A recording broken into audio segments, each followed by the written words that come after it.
100%, yeah. Sometimes I get buck fever with them when they start breathing heavily, and I start also, starting to shake. Because, especially enjoy walking and stalking, because, you get so close to the animals, and it's something very, very, then you actually appreciate the whole house more, because it's not just driving around and shooting the animal. You have to use your own um, hunting skills to get closer to the animal, to get in range, and to walk and stalk, so that the animal can't see you. So it's more rewarding, walk and stalk hunt. Yeah. Howdy, I'm Brevin from Empty Spaces Outfitters. In this podcast episode, I'm interviewing Ruan from Makayskraal Safari. He is an expert outfitter. He is a guide over across the pond in South Africa. So, without further ado, let's see what Ruan has to say today, all about Africa and hunting over there. So, if you could just tell people what your story is and how you got started doing the whole like trophy meat game industry in South Africa. I guess we could just start there. So, obviously, as a kid, the same as any hunter in the US, started hunting and developed a love for the sport, and obviously, how can I say, appreciate nature. I started hunting when I was the age of 10, about 10. I shot my first impala, and then it escalated to warthog, to blesbuck, springbuck, all the way up to blue wildebeest. That was the more larger plains game species. And I've developed some what's that experience in the industry, and didn't thought I was going to do this as an occupation, but I think after school, I did jump from job to job to see what is my what can I say, what I'm looking for to do and what I love to do. And as I started doing PH work, interacting with clients, and meeting new people, that was a new love I started generating, to meet new people and hear the stories, and obviously sharing moments together. So I think that was something that hooked me in the industry, as being a PH and working with clients, especially international clients, because obviously I didn't have any idea how things are in the US. And by meeting guys from the US, obviously hearing the stories how they're operating there was quite interesting to me. Like you said, you enjoy history, and obviously I don't know a lot of history from the US. That was something I could fulfill, that type of that category. So that was something that stand out for me. Then I got an opportunity, and I started on a farm called Makayskraal, and they gave me a good opportunity. They also gave me a lot of experience throughout the years, and I'm very thankful for that. And hopefully, I'm going to carry on with PHing until I'm probably old and can't walk. Right. So what exactly is a PH? Because I'm unfamiliar with that term. So PH is short for professional hunter. Obviously, the outfitter is the guy that gains the clients and meet them. But the PH is the guy that spends 99% of the time with the client while we hunting. So I'm the guide, and obviously the professional hunter, making sure that the clients are being looked after, and if there's a certain trophy the client wants, I'll be the guy that's making sure that he gets his trophy, and that it's a trophy of a lifetime. Yeah. Right. And so you're also the guy that takes the fall if they don't get the trophy, right? Yeah, so it's also a tough industry. So obviously I'm reliable for that. So if we shoot the wrong trophy, then I'm reliable. and obviously if the client's not happy, I'm reliable. I have to make sure that the client is 100% happy and that he gets what he's looking for. So if they go over there, let's say they shoot something that you told them to shoot, they don't like it, you just look them in the eye and you say, "All right, I'll keep it." It depends. If it's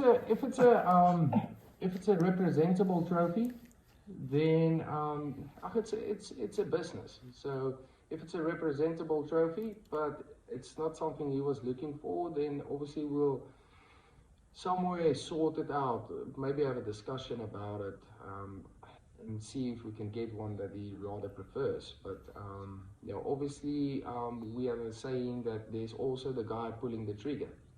So I'm making sure I'm putting him on a representable trophy, except if it's a guy that only trophy hunts, that only wants like number one, like gold status trophies. That's a different stake there. So if it's a guy that just comes for the experience, then we try to get him at least a bronze, a gold, or silver trophy. But if he shoots a gold, then if he shoots a gold, then yeah, that's a very a special moment in for him. Especially for us as PHs as well. If we get a gold status trophy for our clients, it's bragging rights. Because if you start, getting a bunch of gold trophies, people are more likely to book with you, yeah, right? it's all about the experience which they get with the outfitters and the PHs. So I don't think it's just about the trophies. I think it's about the whole experience in South Africa and what they experience, the hunting itself, and obviously sharing moments with the PHs. After a while, you start becoming friends. I think that's more what hooks the guys to come back to South Africa to do hunts with certain outfitters, which they prefer because they already had experiences with those outfitters and already know the people within the company. So yeah, I think that's about it. So you guys get a Yes. lot of repeat So we do get customers. repeat customers, and obviously we're looking to get new customers as well. So we're constantly busy with marketing. Um, but most of the stuff, not the stuff, most of the clients we gain is through word of mouth. Yeah, cause when I saw you guys, it was like a boosted Instagram post, and I was like, that looks pretty interesting. I should talk to Ruan. I'm trying to roll the R here. I should talk to him and see what they're about, because obviously in the U.S., like, yes, people go out and they hunt. I'm unfamiliar with gold, bronze, and silver trophies, but people go out and they try and hunt like these monster elk, monster deer, whatever. But I'm like looking at your guys' Instagram post, and all I can think is, man, these guys probably have some crazy stories when it comes to hunting, and I should talk to you guys. But yeah, I just hearing that you guys have repeat customers, that means the people coming over there, do they have a lot of money? Or is it guys who like kind of scrimp and save just so they have like a once in a lifetime opportunity to go to South Africa? I wouldn't look at it as guys that have a lot of money. I think also most of the guys they save for the experience, and they plan 2-3 years ahead. So they once they get back from a trip to South Africa, they already start with their savings to buy. Especially if they buy the flight tickets up front, then they get a bit discount on that. So they do plan ahead and save money. Obviously, once they hear the first time, then they see all the types of animals. Um, so most of the animals doesn't appear it doesn't appeal to them as a trophy on a photo. But once they get here, then they like, damn, that's a very nice animal, and I would like to take one, but not on this trip. I'll plan it on my second trip or on my third trip. So yes, I wouldn't refer to as clients with a lot of money, because obviously I don't know that good. What is a lot of money for the US guys, and what is like very wealthy and stuff. So I'm not going to refer to my client as rich clients. So when these guys get over to South Africa, um, what's the experience like? So I know for me, I've seen down in like Patagonia, they have these trips you can take to go like ride with the gaucho. It's a they're like an Argentinian cowboy, and like you show up, they take care of all the food. There's no electronics. They ride all day. I'm pretty sure they go hunting, they go hiking, stuff like that. Like, what do you guys do? So What makes you different? once the clients arrive here, we greet them, and like usually the first night they rest because of the jet lag and stuff. Um, After that, we try and bond with the clients to find out what is the needs.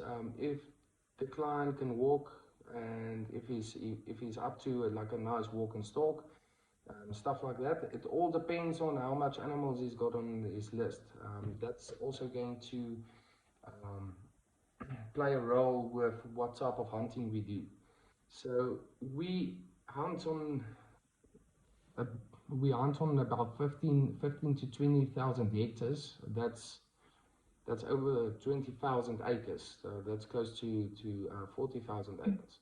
So sometimes we have to drive far to get animals. We get also different types of habitat here, which is high veld, open spaces, and then we get the bushveld, which is here where I'm currently staying at in Limpopo province. So in Limpopo province, it's better to walk and stalk. It depends on the amount of animals and how many days and time you have remaining for your animals. Some animals are difficult to shoot, like kudu. They are very sharp with their what do you call it, like with the hearing, and they smell. So to walk and stalk a kudu is very difficult.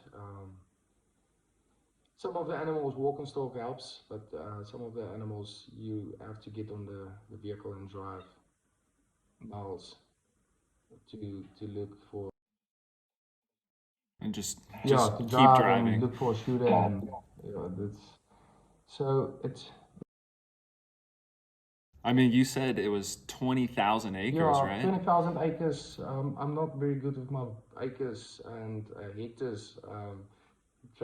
What's it, calculations. So it's about 20,000 acres and more. So it's big lands. So obviously, within a trip, we also, once we start speaking with the clients, we'll also find out what is their needs. Do they just want to do a hunting trip, or do they also want to do a sightseeing, like visiting the Kruger National Park or any type of park, and if there's a certain place they would like to see, and obviously we accommodated within the package, we where we can say, all right, let's do a 5 day hunting and a 5 day trip throughout South Africa. But it's all tailor-made to the client's needs. So it's not just about the hunting, it's also about your experience in South Africa. Right. How do you how does Ruan, how do you, like, do you still hunt for yourself? Like, what are you doing for fun? Or are you just all work and no play? We during the hunting season, it's all work and no play. But if I get some time off, I would like to go and fish a bit, and also do some hunting. Also, I have a bucket list as myself, animals that I haven't shot before. So I'm starting to fill that bucket list now. Like this year, I'm going for some leechweer and for some black wildebeest, which is in the Free State, in the middle of our continent. So yeah, every time I try to fill a bucket list. Oh, so you said in the middle of the No, no, continent, no, like no, the sorry, continent of I Africa. was wrong there. No, in South Africa, in the middle of South Africa. Oh, okay. So you said Free State. is that the name of the province Where within South where the Africa? US have states, we have we call it provinces. Yeah. Okay. So your bucket list is to go get a black wildebeest in the Yeah, Free within State South Africa within with South Africa. a red leadway. Hmm. Sounds like, and you can do that during the hunting season. Like you just tell your boss, "Hey, I'm gonna take a few days off, and I'm gonna go get this black wildebeest. And when I come back, all of the clients are gonna No, be like usually jealous, I or wait what?" after hunting season when all my hunts and my groups are finished, then I'll do my stuff. Now it's crunch time. We are busy, packed. There's no time of going to the Free State and do some hunting or fishing or stuff. Right? Are you are you gonna plan to come to the United States and hunt at all? Because I feel like that might be a pretty big experience or eye opener for you, especially because you're always working with these guys It was from the definitely U.S. in my mind going overseas, obviously visiting some old friends, and they also invited me to come and hunt there during the hunting season. So once I get my savings done, then I'll plan a trip to the US to go and meet like some of my friends and their friends there and see what's the type of hunting you guys do. Yeah, so it's definitely a plan. Obviously, we're waiting for some time. Right. Waiting for some time. So when you hunt in South Africa, are you specifically, Ruan, are you trying to get meat for your freezer, or are you I also mean, looking for there's two trophies? types of hunts. When you go and shoot an animal for meat, and there's another type of hunt when you aching to get a trophy. So, like the trophies I spoke about, the Letswe and the Black Wildebeest, that's going to be mainly to get it off my bucket list because I haven't shot one before. So that's mainly for the trophy, but also with fair prices that you'll still obviously use the meat. But it's a different story when you go and hunt for meat and when you go and hunt for trophies.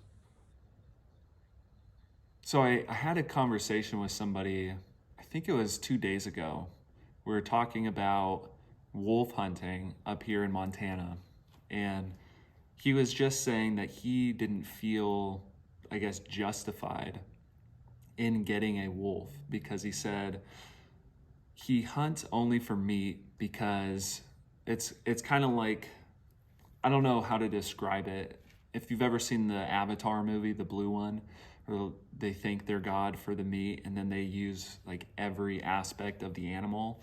He's saying that he can't hunt for trophies because he doesn't feel like mentally right to hunt for trophies. He has to only hunt for meat. What do you think I about think that? it's a personal preference. So he said that he wouldn't trophy hunt. So obviously, mainly all of our hunts is not just about the trophies. Sometimes you get animals that needs to be taken out due to injuries or um, any type of illness. So it's a conservation thing as well to maintain all the males or whatever. So in South Africa, like obviously our type of hunting is different here than in the US. So we hunt on private properties. So each and every year there's accounting of how many animals of what species is on the property. So obviously it's being maintained to sustain a healthy business because it's a business. So we don't just go and shoot everything that we see. Obviously, like I said, it's a conservation thing. But regards to him saying that he wouldn't shoot a wolf for because he can't use the meat or can't eat the meat. That's something I agree on. But obviously, if you have a bucket list thing and it's something that you would do once, then I would do that. Okay. You So when you guys are doing your like conservation stuff, you you guys are picking the number of animals that need to be killed that year to ensure that the herd stays healthy, which is kind of similar to, I mean, it's not similar, it is what they do here just on the public lands. So my thought would be, if there's a number that's set, you should be trying to get that number, because if you don't get the number, then the herd isn't going to be healthy for the next year. You're going to have problems. So it's not necessarily a straight up trophy thing. It's actually these animals have to be killed, and humans are the And ones who usually, manages when the it comes to numbers. trophy hunting, it's the more mature animals, more mature bulls or rams that we take off. So um, a kudu bull, for instance, when we start getting into winter, that's mainly the first animal that doesn't make it because they struggle a lot with walking a lot to feed because they only eat leaves from the trees. They're not grass eaters. So kudu is usually the first animal that die, and it's usually the more mature bulls. So when it comes to hunting, especially with kudu, obviously you go for a mature bull, and that's also the more mature the animal is, that's the type of trophy that you prefer to hunt. Um, so we give time for the younger bulls as well to grow up and to get new genetics into the herds, and so yeah, obviously we're not shooting non-shooters. It's only shootable bulls, shootable rams that we take off. So in that way, it's conservation as well.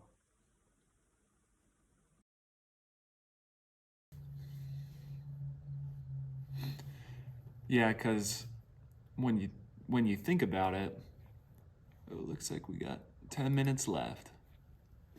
But when you think about it, you're taking the most mature kudu. And kudu, by the way, kudu is like the only animal that I actually recognize other than the wildebeest. But you're taking the mature kudu because they're probably going to be the ones to go the fastest when winter comes. So in effect, you guys are actually helping the herd. You guys are, yes, you're getting your trophy, but you're being And it's conservationists. exactly what you said, that obviously we get a certain numbers that we can take off. So even though there's 20 mature bulls that can be hunted, then usually you get like tickets for 10, 10 mature bulls that you can take off. So it's not all 20 that you take off. Huh. I mean, that's pretty cool. I like it. That's a good idea. You can also, when you advertise out to people online, you say, "Hey, do you guys tell people here's the numbers?" And then once those numbers have been filled up with like reservations, then you cut it off. Like, "Hey, we're not doing any more kudu hunting." We usually go with a thing that we'll never say for our clients, no, sorry, Kudu is closed for the rest of the season. We'll always try to source them one. Obviously, it's not going to be on the same property, obviously on a different property, but if a client, you can't tell a client no if he wants something and he spend a lot of money to come to South Africa or wants to book with you, because in that way you can probably lose some clients. But um, like I said, with the tickets, that's per property. That's not for the whole conservation. So when you're talking to, let's kind of have a hypothetical here, right? Let's say there is a guy either in South Africa or in the US who is literally just getting into hunting. Like they're a brand new beginner. What would you tell that person when they come to South Africa to go hunting, let's say for the first time? Like this is the biggest adventure that they've ever had in their life. How are you going to treat that person? To ask me And that do you have question, any I advice was for them? thinking about local young ones that I took for the first Impala or first Warthog. So that happened several times. Um, Obviously, I spend the time with them, so I'll be guiding them the whole time and just explaining about the shot placement. Shot placement is the thing that's the biggest thing to worry about. And once we get set up for animal, then I usually try just to calm them down because of buck fever. Because obviously when you don't, it's your first animal, then you get buck fever. But yeah, if it's a first time, I don't know. I've never got actually clients that from the US that haven't hunted anything in their life before. Because how would you spend money to go on a hunting safari if you even haven't shot a raccoon in the US or whatever? Because you're not going to book a spa day in Thailand if you're not big on spa days. See, I don't know because it sounds like something I would do. Oh, a spa day in Thailand. That sounds perfect to me. Never had a spa day before, but I would do it. Right. Yeah, so when you take the young kids out to, let's say, get a warthog, stuff like that, you're just explaining to them shot placement. Do you ever go over like guns, like the gun So rules, stuff like that? obviously the gun is safety is first, because I mean it's not just him in the field. I'm there with him, so there can be a chance of him maybe shooting me if he doesn't know about the safety of the gun. But once we go to the range, then you explain everything very dear to him, so that he understands how the rifle works, um, and where the safety is. Obviously, I wouldn't let him put a round in the chamber while we're walking and stalking, or while we're sitting, or as long as the gun is pointed forwards. Forward, then we know the gun is in a safe direction. But if we walk and stalk, then obviously I'm going to walk in front. Then usually I would carry the gun with the shooting sticks, and if we see a shootable animal, then I would hand him the gun, and I will go everything through step by step, telling him, all right, put the gun on the shooting sticks. Do you see that spot? That's the animal. Guide him through the animal. Do you see the front leg? All right, on the front leg, half of the body. That's where I want you to hit him, and then I'll guide him through. All right, do you see the animal clearly? Do you see what I'm talking about? If he agrees on what I'm talking about, then I'll say, all right, take off the safety, and if you're ready, slightly squeeze the trigger until the shot goes off. So it's usually a step-by-step thing for first animal shooters, especially young ones. Sounds sounds like a great time.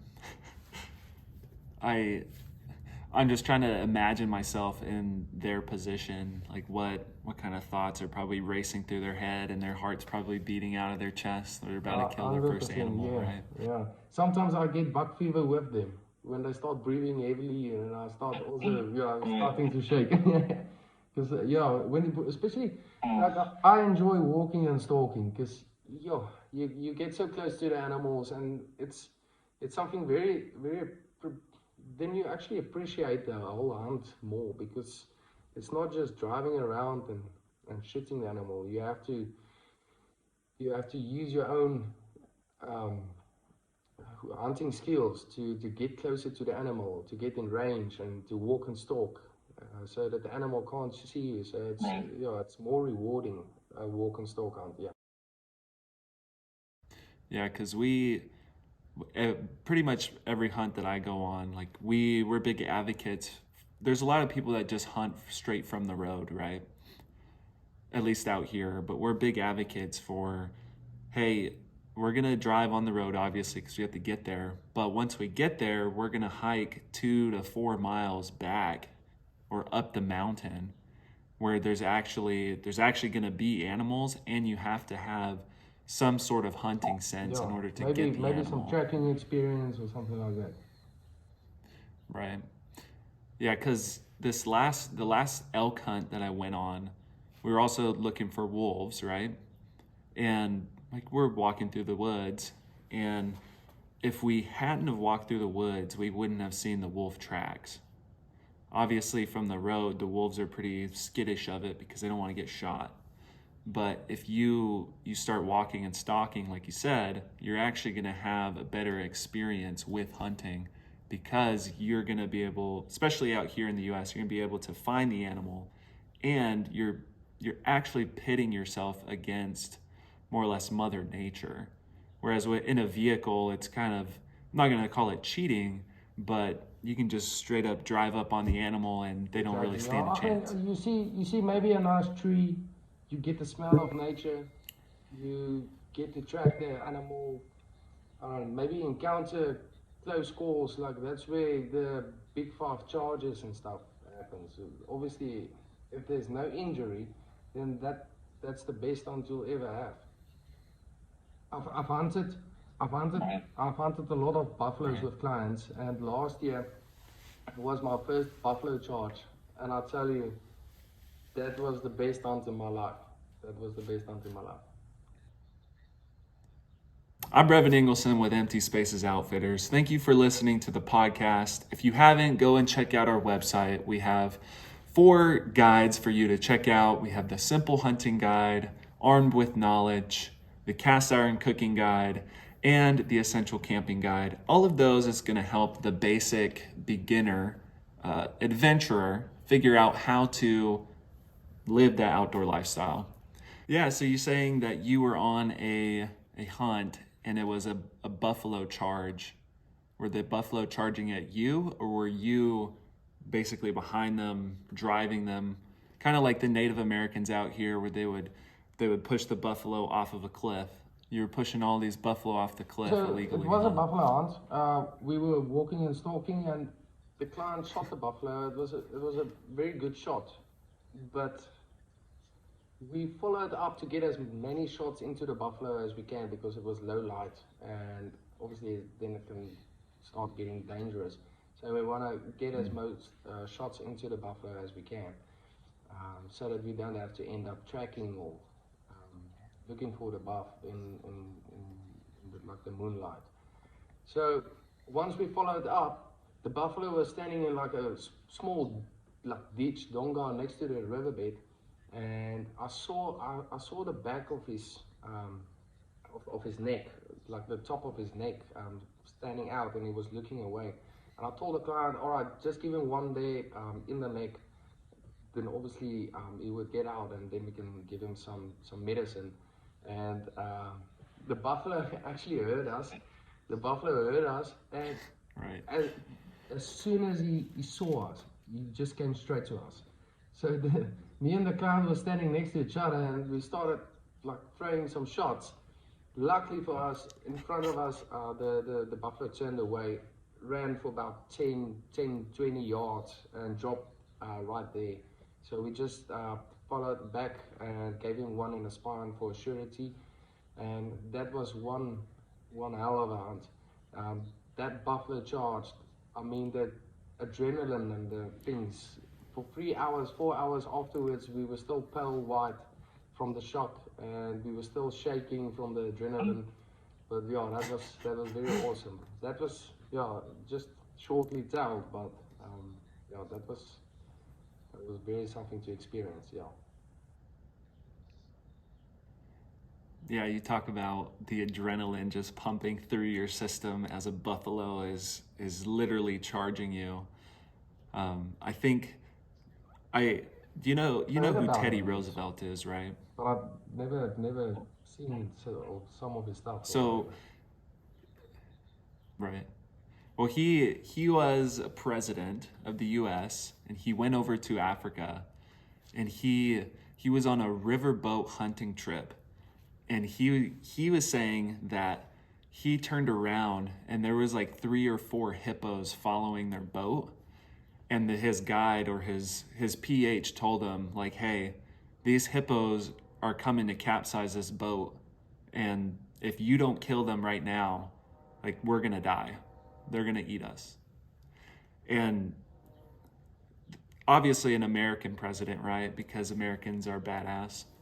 But he proceeded to take out each one of the hippos. And you talk about adrenaline from a buffalo charging you. I can't imagine seeing hippos coming at you to literally capsize your Yeah, boat. I Like agree you on don't that. stand a That's a chance. difficult situation with three hippos following. Because obviously they're territorial, very territorial. And I mean, if they crash your boat, there's no chance of you surviving. But yeah, that sounds epic. That's, Right. I would have left something in my Man. pants. Yeah, I don't know if the way he described it, like he said he was scared, but at the same time he was like, yeah, I'm gonna handle business, I'm gonna take him out. It wasn't really I don't know what to do. It is, I'm going to take out each of these hippos one by one, and that's it. And he did it. I think when you come in situations like that, like the natural instinct guides you. It's something that you can't explain, but your your natural instinct kicks in, and you just manage to get away to do things. Yeah, and I think one of the biggest things that people don't realize, I guess, in the modern day and age, is that you're not gonna get that type of adventure, those experiences, if you're just at home sitting on your phone. Like, yeah, you can go on Instagram, TikTok, whatever, but you're never gonna know what real life is like until you go experience it. And to me, life doesn't get any more real than a buffalo charging me in South Africa. So when are you booking your buffalo? But we'll see how this relationship goes, Ruan, whether or not you and I remain friends. My so my wife, she's been to South Africa. I think she lived there for 6 or 9 months, and she loves Africa for one, and she loved her experience. She did something called Youth with a Mission, like a Christian group. Um, so I think she's down in Cape Town, but we are planning on getting over to South Africa, probably not in the next couple years, but I'd say within like 10 years. Maybe I'll book through Makayskraal. Makayskraal Yeah, it's a Safari. difficult name. Yeah, it's an Afrikaans Is that name. Yeah. Afrikaans? Makays. You mentioned something about the dark continent. And what does that mean? Because when you said, oh, the dark continent, I had no idea that it, for one, was called that, and two, it sounds ominous. So it sounds bad. there is referred to South Africa as the dark continent with things that's going on here. But I mean, we have issues, and obviously the US and all of the other countries also have their issues. That's a name that popped up throughout, I think, social media also. But we had stuff like car murders and obviously theft and hijackings where they steal your car, stuff like that. But that started to give South Africa a bad name, and a lot of tourists that weren't in South Africa before stick to the dark continent, and that scared them off by visiting South Africa. And that cost South Africa a lot on tourism. So that's not the case. So obviously, if you book throughout Outfitter, obviously they are going to guide you throughout the places that's safe and not take you into places where it's very dangerous. Like Cape Town, you mentioned that your wife was in Cape Town. So Cape Town is also a very dangerous place if you are in the dangerous areas. But if you're in the safe areas, then there's no problem being in public without any friends or whatever. But once you book throughout the outfit, obviously we ensure that you are safe. Obviously we are used to the areas and we know where to go and where not to go.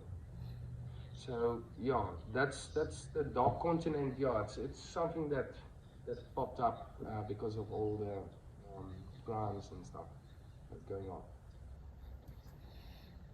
Okay, so when you say continent, you don't mean all of Africa. You mean South Africa.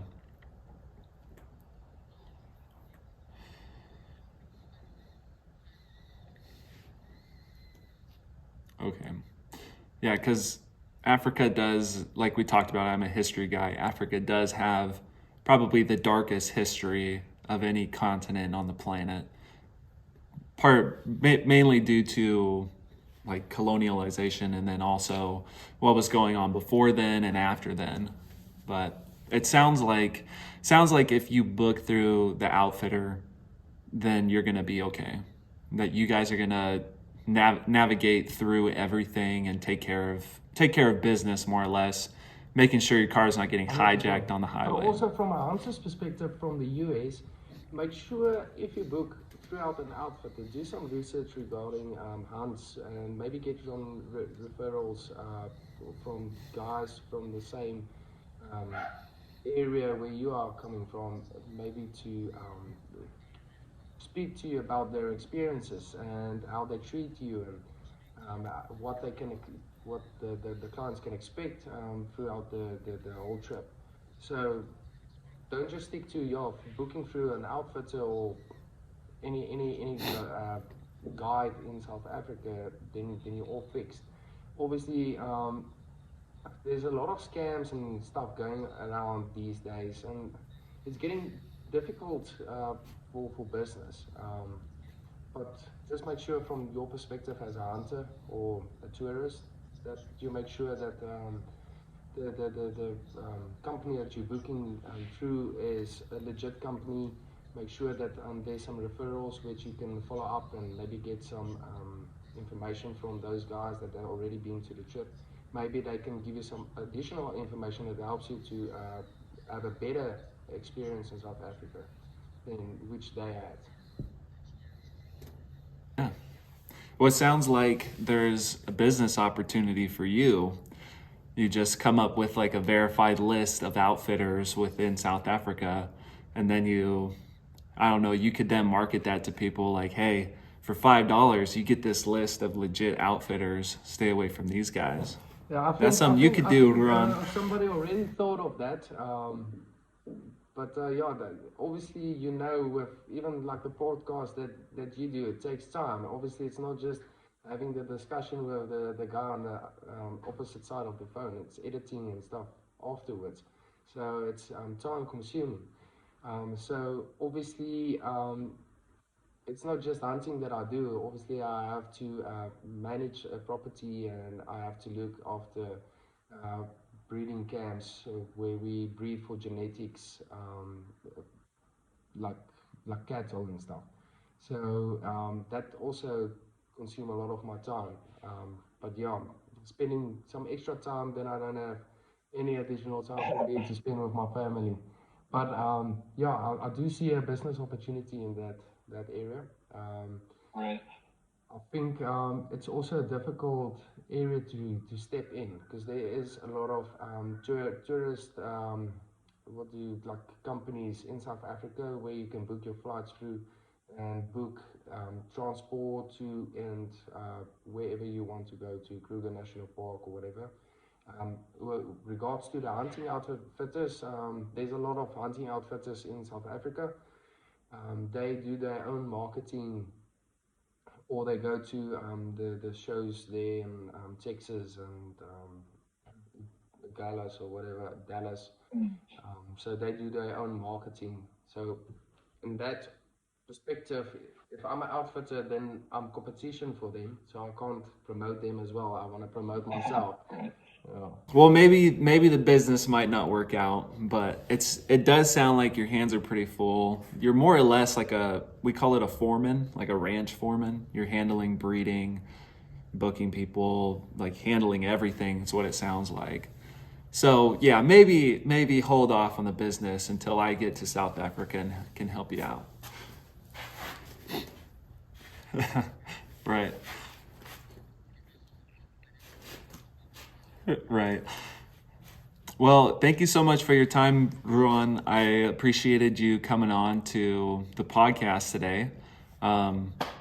Is there anything else that you'd like to talk about before I cut it out. Thank you for the opportunity. Obviously, we've been trying to set up this podcast for about a month now, and it was up and down with arrangements, and then I cancelled. And so, but thank you for your time, Brevin. And obviously, we have a website. It's at www.makayskraal.co.za. We have some photos of our camp and what you can expect. Also, with our price list is attached on the website. If there's anybody that wants additional information regards hunting or traveling in South Africa, they can visit us on Instagram or on Facebook at Makayskraal Safaris. Obviously, I'll just send you the links or give you the information, which if anybody asks for it, and you can just add it. But yeah, so I'm very stoked for this year. We are fully packed and busy. We are a lot of groups coming in. So this is my last weekend, the Easter's weekend, where I can spend time with my family, and then I'm fully booked and up and running until the end of the year. So it's going to be a busy year, a lot of trophies to be hunted, and a lot of hunting clients that's happy. Right. Well, I look forward to seeing all of the trophies that get put up on Instagram. And I really do thank you for your time. If you're listening to this, you can trust Ruan here with Makayskraal Safaris with all of your South African hunting needs.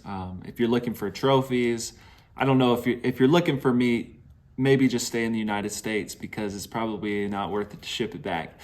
But if you're looking for trophies, kudus, wildebeest, anything along those lines, Makayskraal Safaris is your go-to place. And obviously you can trust Ruan here. He knows all about the Dark Continent, so your car is not going to get hijacked while you're on the South African highway. He personally, he will ensure that anybody that tries to hijack your car You see the Glock. gets lit up. Yeah, they're gonna get the Glock.